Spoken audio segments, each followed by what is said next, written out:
meus amados, minhas amadas, bom dia, boa tarde, boa noite. Sejam bem-vindos mais uma vez aqui no nosso canal Histórias que me contam com Sandra Santos, que sou eu. Bora lá, minha gente, se inscreve aqui no nosso canal, ativa o sininho, comenta, dá um like, compartilha com as pessoas que você conhece. Amém? Bora lá? Faz tempo, né? Bora lá, terminar esse livro aqui, ó. Abrindo o jogo sobre sexo. Capítulos 11, 12 e 13 falta pra gente terminar. E depois a gente vai começar um outro que é maravilhoso. Também para tua vida pessoal, para tua vida matrimonial. Vamos estar lendo muitos livros aqui nesse canal. Amém? Bora lá? Senta aí que lá vem história. Capítulo 11. Até onde podemos ir? Território proibido. Em nossa atualidade, muitos padrões morais mundanos são totalmente deturpados, se comparados aos princípios da Bíblia.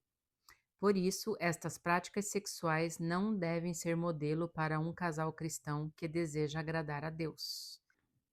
Ao pesquisar de Gênesis a Apocalipse, o que Deus tem a dizer sobre o comportamento sexual, vemos que as Escrituras proíbem claramente certas atitudes que, uma vez praticadas, ofendem ao Criador e podem gradativamente destruir o relacionamento conjugal.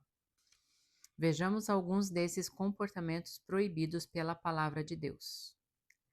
Orgias. Sexo com mais de uma pessoa ao mesmo tempo. Impureza.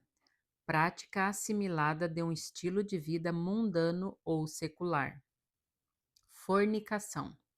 Qualquer prática sexual fora do casamento. Adultério. Sexo com alguém que não é o cônjuge. Jesus ampliou esta definição em Mateus capítulo 5, versículo 28, incluindo não apenas atos físicos, mas mentais e emocionais também. Prostituição. Receber dinheiro em troca de atos sexuais. Homossexualismo. Ter relações sexuais com alguém do mesmo sexo. Paixões libidinosas. Desejo sexual desenfreado e indiscriminado por homens e mulheres que não seja o cônjuge. Sodômia. Sexo entre dois homens. Em seu uso contemporâneo, o termo é, às vezes, usado para descrever o sexo anal entre um homem e uma mulher, mas não podemos afirmar com exatidão que este é o uso bíblico da palavra. Obscenidade e brincadeiras vulgares. Comentários sexuais inapropriados em ambientes públicos. Incesto, sexo com membros da mesma família. Regra dos 6. Respeitando os limites. Geralmente, nos encontros de casais que ministramos sobre intimidade sexual, os líderes nos pedem para termos um momento de perguntas e respostas, já que os casais têm muitas dúvidas nesta área. Percebemos que estas são ótimas oportunidades para esclarecermos aos casais até onde eles podem ir em sua intimidade, sem ofender a Deus ou dar lugar ao diabo. Sabendo que você possui seus questionamentos pessoais e na intenção de ajudá-lo, queremos sugerir-lhe o uso do filtro, ensinado pelo casal cristão Shannon e Greg, e seu livro Como Ter a Segunda Lua de Mel com o Mesmo Marido. Portanto, na dúvida de qualquer prática sexual com seu cônjuge, use o princípio do filtro, regra dos 6, para ver se o seu procedimento será aprovado, baseado na pergunta descritas logo abaixo. Se as suas respostas forem adequadas, acreditamos que a sua prática sexual estará livre de qualquer impureza. Primeira, o que quero fazer é proibido na Bíblia? Se é proibido, não deve ser praticado. A quebra de princípios bíblicos libera a ação de demônios no casamento, e estes gradativamente trazem a sua destruição. Se a Bíblia não se pronuncia a respeito do seu questionamento, cabe a reflexão do texto de 1 Coríntios capítulo 6, versículo 12.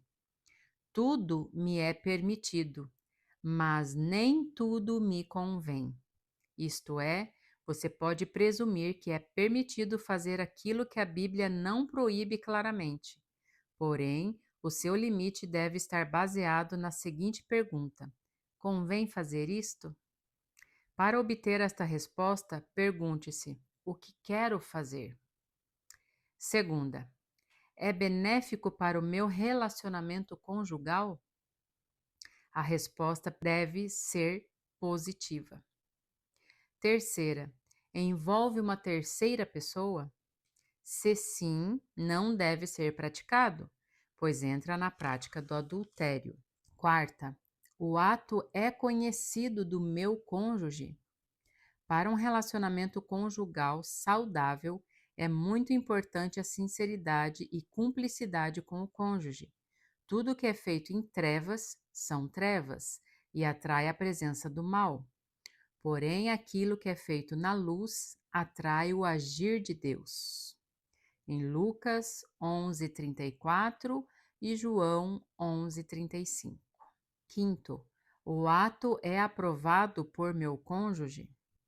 Esta resposta precisa ser positiva. Muitos cônjuges, em busca de uma satisfação pessoal egoísta, desrespeitam seu parceiro com abusos sexuais, emocionais e físicos. A Bíblia deixa claro que esta atitude não é de amor, pois o amor não busca seus próprios interesses. Você encontra lá em 1 Coríntios 13, 5. Para um relacionamento sexual de sucesso, o marido deverá respeitar os limites da sua esposa e a esposa as do seu marido. Por exemplo, no caso de um dos cônjuges desejar alguma prática sexual que não seja antibíblica, o outro não quer e o outro não quer. Este deverá ter paciência, até que o outro esteja preparado para praticá-la.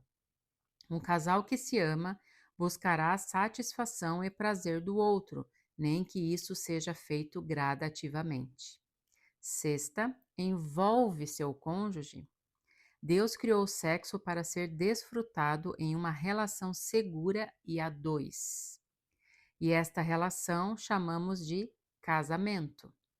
Qualquer prática sexual fora do casamento é pecado.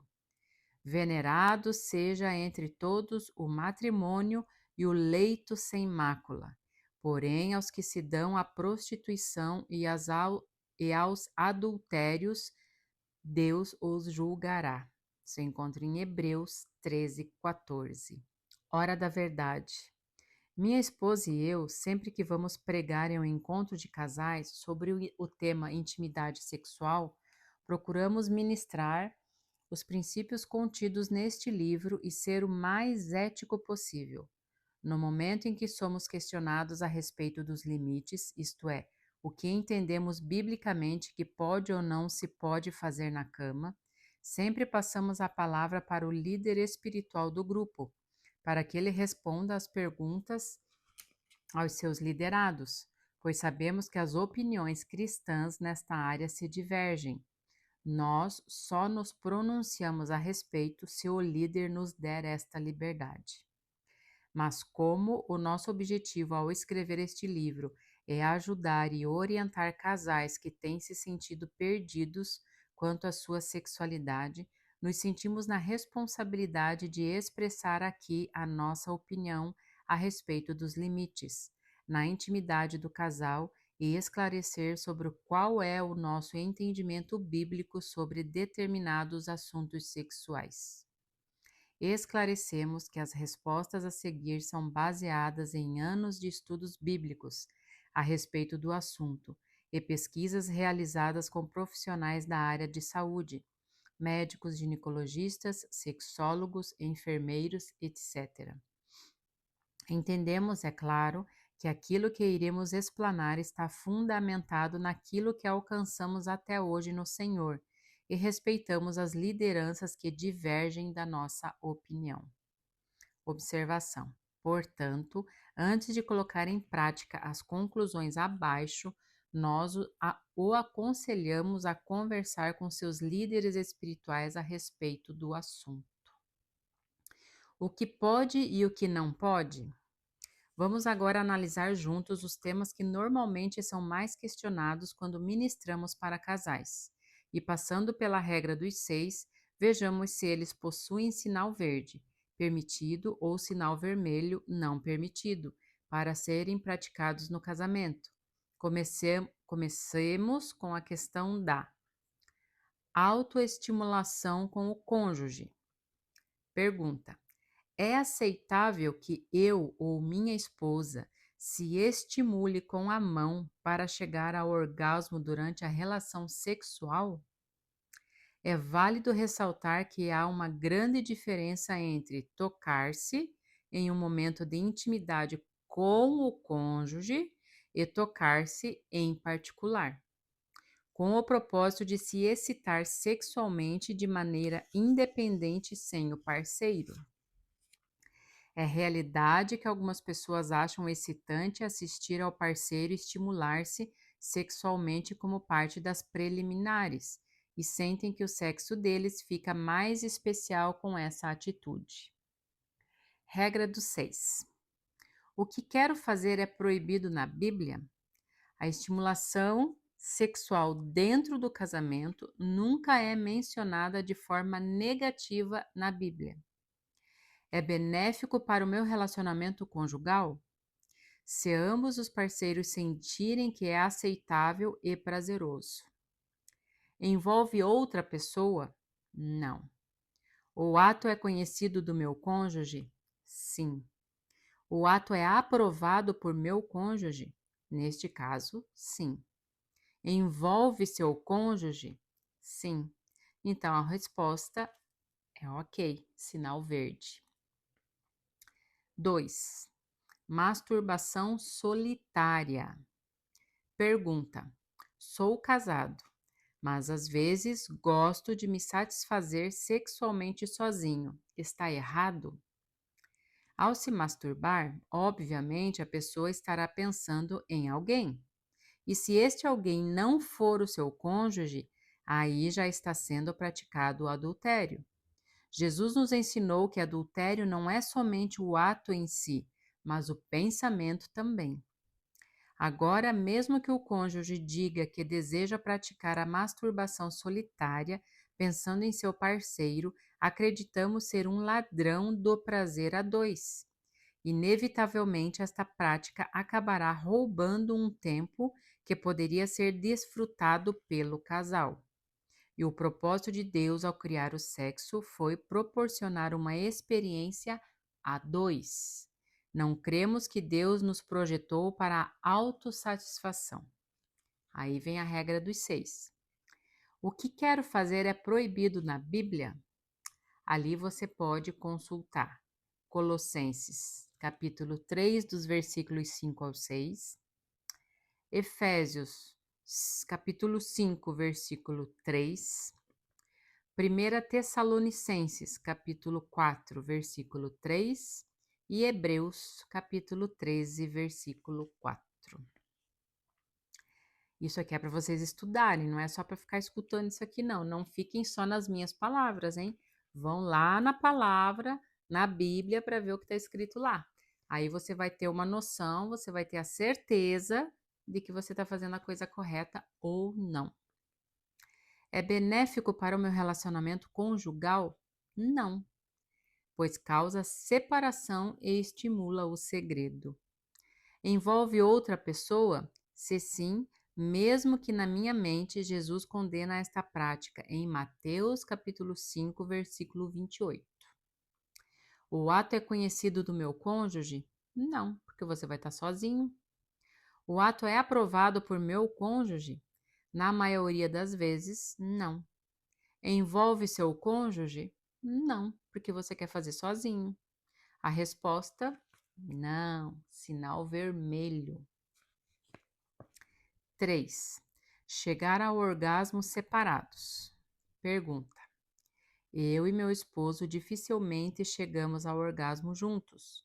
Tenho mais facilidade de chegar ao ápice com sexo oral ou com o toque dele. Por isso, só quando acabo de me satisfazer, ele vai para a penetração e tem o orgasmo. Nós estamos errados ao agirmos assim? Alguns de nós, quando ainda não éramos convertidos, assistíamos a filmes em que, nas cenas de sexo, o casal apaixonado sempre chegava ao orgasmo junto, e muitos de nós acabamos levando este conceito para o nosso casamento, de forma que pensamos que o único sexo correto é o da penetração, e que o casal precisa necessariamente chegar ao orgasmo juntos. Claro que esta prática é super válida no casamento, porém vale ressaltar que no mundo real, na maioria dos casos, isto não é uma realidade possível. Por quê? Porque, conforme já demonstramos nos capítulos anteriores, homem e mulher são muito diferentes. Enquanto a maioria dos homens, apenas pela fricção genital, já consegue chegar ao orgasmo, a mulher necessita de muito mais que isso para chegar lá, pois seu órgão de maior sensibilidade ao prazer ser o clitóris, muitas vezes a fricção superficial na hora do sexo sobre ela não é suficiente para que ela chegue ao orgasmo. Por isso, para muitas mulheres, é importante que o homem estimule o clitóris diretamente, através do sexo oral ou pelo toque. Se o casal se satisfaz sexualmente, não importa se é no nado sincronizado ou no estímulo exclusivo. O importante é que se levantem da cama depois do momento de amor completamente satisfeitos, e como o homem normalmente chega ao orgasmo com mais facilidade, a nossa dica é que ele satisfaça sua esposa primeiro, no dia em que ela requisitar o seu clássico, e o marido, após a missão cumprida, aí sim chegue ao ápice. Regra dos 6. O que quero fazer é proibido na Bíblia? Não. É benéfico para o meu relacionamento conjugal? Sim. Envolve outra pessoa? Não. O ato é conhecido do meu cônjuge? Sim. O ato é aprovado por meu cônjuge? Sim. Envolve seu cônjuge? Sim. Então a resposta é positiva, sinal verde. 4. Assistir a filmes pornográficos. Pergunta: tem algum problema de minha esposa e eu assistirmos a um filme pornográfico para nos estimularmos a ter relação? Este hábito é muito nocivo para o casamento. Certamente, após ter assistido a um filme pornô, dificilmente o marido conseguirá pensar na esposa e vice-versa. A imagem que ficará na mente deles será a dos atores nus, e aí entra a questão que tratamos anteriormente. Jesus nos ensinou que só pelo fato de imaginar outra pessoa na cama que não seja o cônjuge já é adultério. Lá em Mateus 5:28 você encontra isso. Outro texto que condena esta prática é em Mateus capítulo 6:23. Se os seus olhos estiverem em trevas, prostituição, todo o seu corpo estará em trevas. Regra dos 6. O que quero fazer é proibido na Bíblia? Sim. É benéfico para o meu relacionamento conjugal? Não. A infidelidade visual poderá gerar insegurança no parceiro. Envolve outra pessoa? Indiretamente, sim. O ato é conhecido do meu cônjuge? Sim. O ato é aprovado por meu cônjuge? Não sei. Envolve seu cônjuge? Em partes. Resposta negativa. Sinal vermelho. Agora que você já aprendeu como fazer o teste do filtro para responder as perguntas íntimas em seu relacionamento, continuaremos a tratar algumas questões importantes, mas deixaremos as respostas em branco para que você e seu cônjuge reflitam e respondam se as práticas a seguir serão saudáveis em sua intimidade. Aqui você vai colocar em prática a regra dos 6. Vai fazer aquelas perguntinhas básicas ali para saber se a resposta para essas perguntas aqui vão estar um sinal verde ou sinal vermelho. 5. Frequentar motel. Pergunta: Meu marido e eu podemos comemorar nosso aniversário de casamento em um motel? Sabemos que, no Brasil, o motel possui uma configuração promíscua e ilícita. Quando pensamos nestas instalações, facilmente vêm em nossa mente as palavras prostituição, adultério, abusos, etc. Nós que cremos na realidade do mundo espiritual, podemos imaginar como estes lugares estão cheios de espíritos demoníacos. Outro agravante de se frequentar um lugar como este é baseado naquele texto que diz: fugir da aparência do mal, que é em 1 Tessalonicenses capítulo 5, 22. Pergunto: se alguém visse o seu carro em um motel, o que pensaria? A iniciativa de comemorar o aniversário de casamento é maravilhosa. Que tal se projetarem para irem a um bom hotel da cidade? Aí vocês vão utilizar a regra. O que quero fazer é proibido na Bíblia? Sim ou não?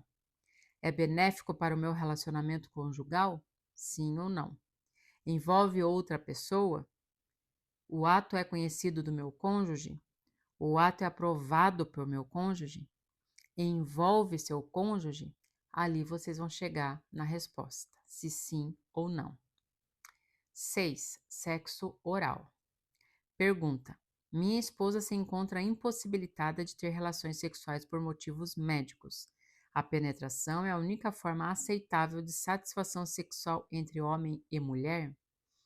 Alguns defendem que a única forma de se ter relação sexual adequada é com as luzes apagadas e na posição de papai e mamãe. Porém, vemos no livro de Cantares, onde é relatada a história de amor de Salomão e a Sunamita e diversas situações de prazeres orais. Os órgãos sexuais masculinos e femininos foram criados por Deus, para que, além de contribuírem com a reprodução humana, proporcionem prazer para o homem e a mulher. Porém, como estudamos nos capítulos anteriores, não são somente nestes lugares que Deus nos agraciou com a capacidade de sentirmos prazer. O nosso corpo está cheio de pontos sensíveis ao toque e estímulos, que são as zonas erógenas. Cremos sinceramente que marido e mulher podem desfrutar do corpo um do outro, para que desfrutem do prazer desde que haja consentimento mútuo. Algumas mulheres, inclusive, chegam mais facilmente ao orgasmo pelo sexo oral, e alguns homens apreciam muito quando recebem também esta prática. Ali você também vai usar a regra dos 6. Sexo anal. Pergunta: meu marido gosta do sexo anal. Podemos praticá-lo? Esta é outra questão bastante polêmica no meio cristão, a prática do sexo anal. Estudando bastante a respeito do assunto, achamos inevitável explanarmos dois lados do sexo anal, o lado físico e o lado espiritual. Falando primeiramente do aspecto físico, lemos e conversamos com vários especialistas na área de saúde, e de fato o ânus é considerado também uma zona erógena, seja para homens ou para mulheres. Porém, a sua prática contínua pode trazer prejuízos drásticos para a saúde da mulher, já que o ânus não possui a mesma capacidade de elasticidade e cicatrização que a vagina. Ao ser penetrado, pode causar muita dor e, quando ferido e não tratado, pode propiciar o surgimento de câncer e lesões permanentes.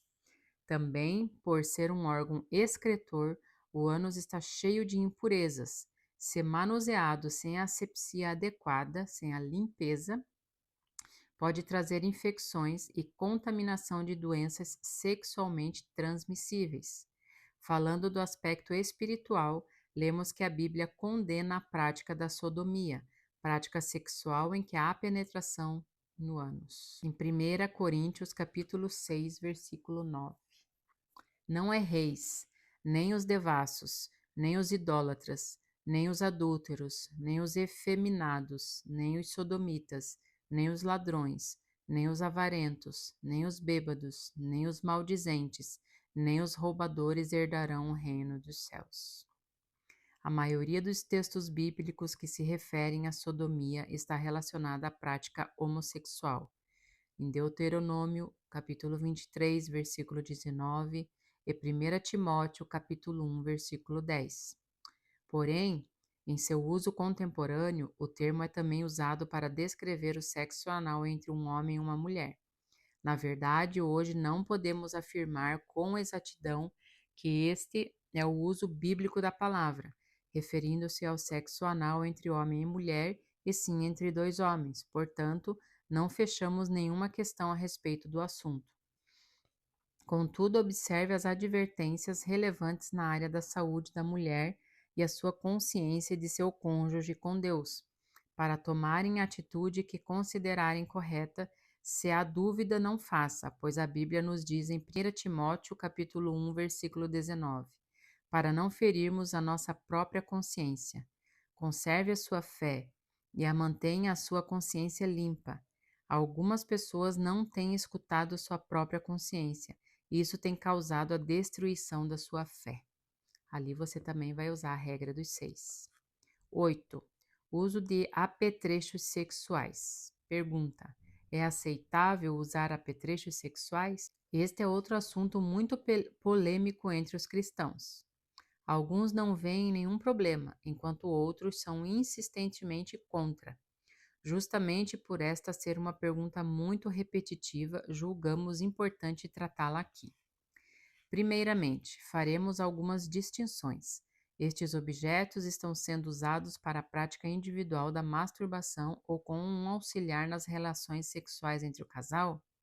Se forem usados na prática da masturbação solitária, acreditamos que não é aceitável, pois Deus deseja que vivenciemos nosso prazer sexual com o nosso cônjuge, como já mencionamos. Entretanto, cremos que é aceitável que um casal use certos apetrechos sexuais para a satisfação e o prazer mútuo e em comum acordo.